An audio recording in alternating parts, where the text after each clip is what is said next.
Night mid night sir 12 తర్వాత ఒక 3500 బూతుల్లో 491 ఓట్లు ఒక బూత్లో పోలేని యావరేజ్గా. అవును.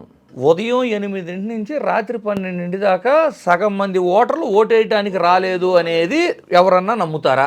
అదొక మెయిన్ డౌట్ అది. ఇదే అంటే అదృశ్య ఓటర్లతో జరిగిన పోలింగు అనేది ఆయన చాలా క్లియర్గా చెప్పేశారు. ఇప్పుడు జనరల్గా ఏంటి 5 తర్వాత మళ్ళీ 8 ఒకసారి అనౌన్స్ చేశారు. మీరు నోటీస్ చేయండి. 5 పోలింగ్ కంప్లీట్ అవుతుంది సార్. 5 తర్వాత క్యూ లైన్లో ఉన్న లోపలికి పిలిచి ప్రొసీజరల్గా వాళ్ళ వరకు ఓటింగ్ అలౌ చేస్తారు. సో మీరు దేశవ్యాప్తంగా తీసుకోండి, గత ఎన్నికలైనా మీరు రెఫరెండంగా తీసుకోండి, మ్యాక్సిమం ఎంత పోలేదు అనుకుంటున్నారు? ఆఫ్టర్ 5 మ్యాక్సిమం ఇప్పటిదాకా పోలేంది 1.5, 1.6 సార్. అంటే ఏదైనా సరే ఇక అది రాత్రి 2, 3 దాకా జరిగిన 2 to 3% లోపలే ఉంటుంది. ఏదైనా సరే 3 కూడా లేదు సార్, 1.2 ఎక్కువ ఉండేది.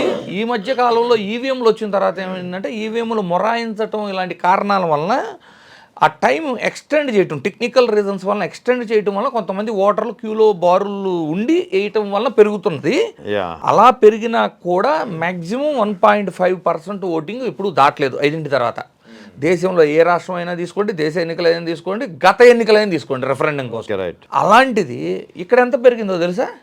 12.54% పెరిగింది. 5కి అనౌన్స్ చేసిన తర్వాత లాస్ట్ ఓట్ కాస్ట్ అయ్యేటానికి 12.54% ఎడిషనల్గా కాస్ట్ అయింది. దానివల్ల అందరికీ అనుమానాలు వచ్చినాయి. అవును.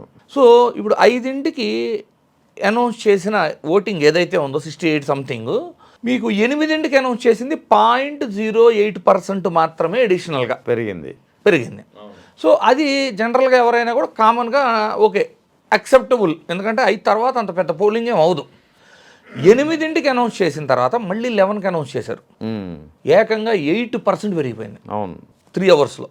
అసలు ఇప్పటిదాకా దేశ చరిత్రలో ఆఫ్టర్ 5 2నే పోల్ అవ్వకపోతే మీకు 8 to 11 మధ్య 8% ఎందుకు పోలేంది? Point number 1.